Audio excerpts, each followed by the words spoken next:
ভারতের বুকে কাঁপন ধরাচ্ছেন প্রধানমন্ত্রী তারেক রহমান। তার এক একটা সিদ্ধান্তে ঘুম হারাম দিল্লির দাদাবাবুদের। কারণ বাংলাদেশ এখন আর কাউকে ভয় পায় না। ক্ষমতায় এসেই প্রতিরক্ষা খাতে বড় চমক দেখাচ্ছেন তারেক রহমান। বাংলাদেশের সামরিক সক্ষমতা বাড়াতে ইতিহাসের অন্যতম বড় প্রতিরক্ষা সরঞ্জাম কেনার সিদ্ধান্ত নেওয়া হয়েছে। যুদ্ধবিমান, অ্যাটাক হেলিকপ্টার, ড্রোন ও অত্যাধুনিক এয়ার ডিফেন্স কেনায় $2.2 বিলিয়ন বিশাল পরিকল্পনা চলছে। তাছাড়া উত্তরবঙ্গের ঘুমন্ত প্রায় এক বিমানবন্দর নিয়ে প্রতিবেশী দেশের প্রতিরক্ষা বিশ্লেষকদের কপালে চিন্তার ভাঁজ।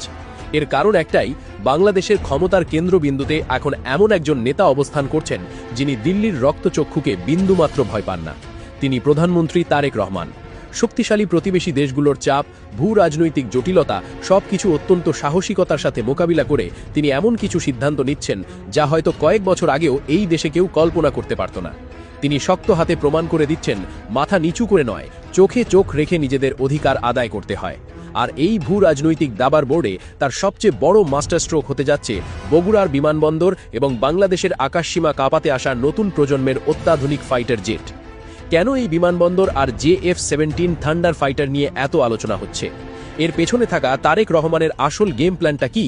একসময়ের এই এরুলিয়া বিমানবন্দরকে পাইলটরা নিজেদের মধ্যে মজা করে বলতেন গরুর মাঠ। সেই 1987 সালে তৈরি হওয়া মাত্র 4500 ফুটের একটা রানওয়ে, চারদিকে ধানি জমি আর টার্মিনাল বলতে স্রেফ টিনের চালের একটা কাঠামো, এই হলো বগুড়া বিমানবন্দর। মাসে হয়তো একবার ছোট 2 সিটার প্লেন সেখানে নামে। কিন্তু সেই গরুর মাঠ এবার পরিণত হতে যাচ্ছে দেশের উত্তরের সবচেয়ে বড় এভিয়েশন কমপ্লেক্সে। প্রায় 11,830 কোটি টাকা বাজেটের এই মেগা প্রজেক্ট কেবল সাধারণ বিমানবন্দর নয়, এটি হতে যাচ্ছে যাত্রীবাহী, কার্গো, সামরিক ফরওয়ার্ড বেস এবং প্রশিক্ষণ, এই চার মাথার এক বিশাল দানব। 109 একরের সেই ছোট জায়গা এবার আরও 2,891 একর জমি অধিগ্রহণ করে 3,000 একরের এক বিশাল মানচিত্রে রূপ নেবে। রানওয়ের দৈর্ঘ্য 4,500 ফুট থেকে বেড়ে দাঁড়াবে 10,500 ফুটে।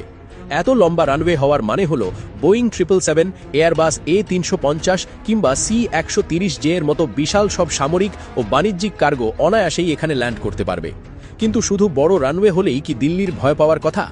আসল ব্যাপার হলো এই বিমানবন্দরের নিখুঁত ভৌগোলিক অবস্থান। বগুড়া থেকে ভারতের শিলিগুড়ি করিডোর বা চিকেন স্নেকের দূরত্ব মাত্র 110 কিলোমিটার।